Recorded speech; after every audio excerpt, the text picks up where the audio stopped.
Jed, congratulations on the film. And of course, it's your first feature as a writer and director as well. So that's quite important for you. But as a film, it really takes on an issue that's regularly in the news, I guess, and that affects a lot of people. And that's noisy, disruptive neighbours. And I believe the idea for the film actually came from your own experience.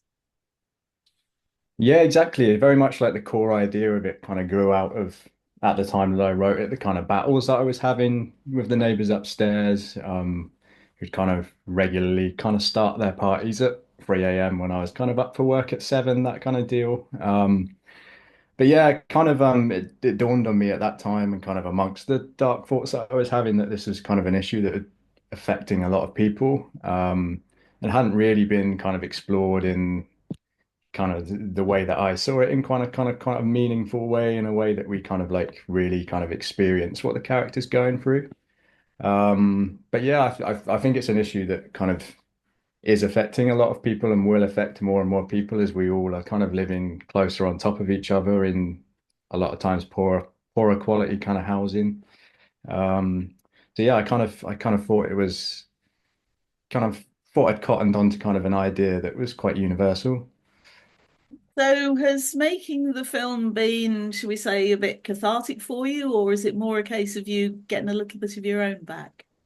I wouldn't say getting my own back as such, but yeah, there's always kind of a bit of catharticism that you get just from getting it out onto the page, I think, even if it doesn't make it to the screen. But obviously, kind of the story took on a life of its own, kind of beyond me, for sure. Yeah, I guess they always do. I think that what's so awful about it is the fact that when you're at home, you're in your own space and you feel you should be safe there. And to be intruded upon in that way is just, yeah, I think that's it's it. Yeah, it's the unimaginable. feeling of kind of like your home, which should be your place of rest and relaxation, Sacred. and exactly recuperating for your next day at work.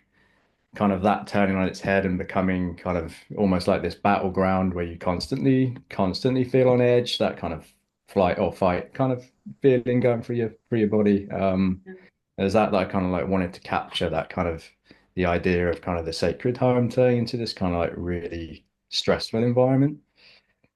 One thing that slightly surprised me, but that I liked about the film was this element of very dark comedy that you put in there as well. I mean, there's that moment when it looks like Nicky's going to bury one of the neighbor's friends, and the guy suddenly shouts out, "No, you can't put me in there! Right? You'll never get me in there. I'm 6'2".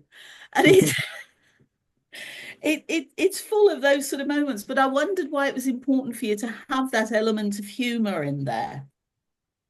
I think that kind of maybe kind of grew out of a lot of the influences that I like. I think a lot of the great British cinema tackles subjects that are kind of like very real and current and sometimes very dark, but oftentimes with this kind of like dark humor that runs through them.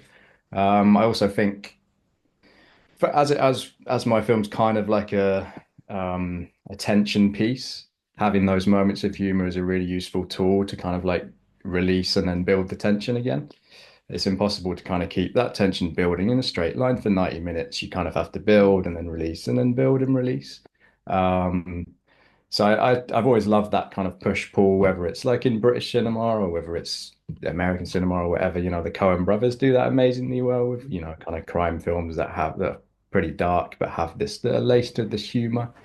I think also I just wrote it. I wrote it in the pandemic. I was feeling pretty down and depressed. I don't think I wanted to make something that was just a complete kind of grind, kind of misery fest. I wanted to make something that had a bit of levity and was a fun watch as well. I was fascinated by the music as well, particularly that wonderfully melodramatic piece of Rachmaninoff that you have at the start. I mean, it is so heightened. It's just amazing. Was music of that sort of nature always part of the original plan for the story? Yeah, definitely. I knew kind of the music and the sound design would be absolutely key in kind of telling the story. And then the idea was to have these two like wildly contrasting characters represented by these two wildly contrasting kind of type styles of music. Nicky being kind of very much kind of quite a traditional family woman who actually loves this music because it's attached to the memory of her dad who passed away. And then you've got kind of the other side of it of Dino, who's kind of very much this kind of like loose cannon, varying styles of music as long as it's kind of loud and fast paced. So yeah, it was always kind of key, and there was also kind of like the practical level of we were making a film on a really really low budget. So the idea of being able to use classical music and to add that kind of like operatic value to it, with music that frankly is out of copyright and cheap, was kind of an idea that I thought would bring a bit of scale to the project. Yeah. So it looks like as well that you filmed this on a real housing estate. How did you find those two solitary semis that were separate from the rest of the estate and really stood alone? With great difficulty. Yeah. Yeah, I'm not Um, surprised actually. So that was my producer basically going around on his motorbike. I think he delivered over 1,000 letters or something because we were looking for very specifically this kind of like semi-detached two houses standing together so that all of the pressure was kind of on her. There wasn't anyone else that was feeling their presence quite the same. And obviously finding both that and then people that are willing to kind of move out of their house for a few weeks was incredibly difficult. So hats off to Ben, my producer, who managed to find someone willing to do that. So how did the people on the estate react to a film crew suddenly arriving? I think they'd seen a few. They weren't that bothered, to be honest. That makes it easy. I think they'd probably seen bigger, more exciting crews than ours in the area. So yeah, they weren't fast. There were a few looks on the first day, but no one bothered us. And there is a fantastic cameo in the film from Kate Robbins, who, of course, used to do a lot of voices on Spitting Image, but here her character never says a word.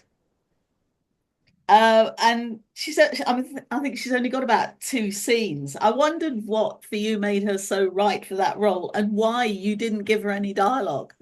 P.S. I don't think she needs it actually, but She's there you got go. some. She's got some dialogue. She has got some dialogue. Yeah, She roars at Nicky at one point. I know when we yeah, first she's got see some dialogue in that scene. But it was just her presence, like her presence and the way she kind of like relished the role. Yeah, Kate sent in a tape, and I was kind of aware of her, so I was chuffed to see her send the tape in. I just from the tape, I kind of knew. I mean, she does look as though she's having a complete and utter blast doing it. Yeah, 100%. I mean, we had a lot. We Let had a lot. rip. We had a lot of great actors come in for that role. I think just the idea of playing that kind of like forceful, like matriarch character, Yeah. was really, really fun. But yeah, Kate was amazing in it. Just absolutely nailed it.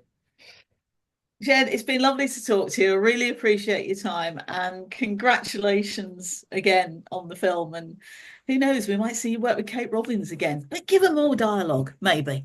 Yeah, definitely. Nice to speak to you, Freda. Yeah, nice to speak to you too. Thanks a lot. Cheers. Bye bye. Bye bye.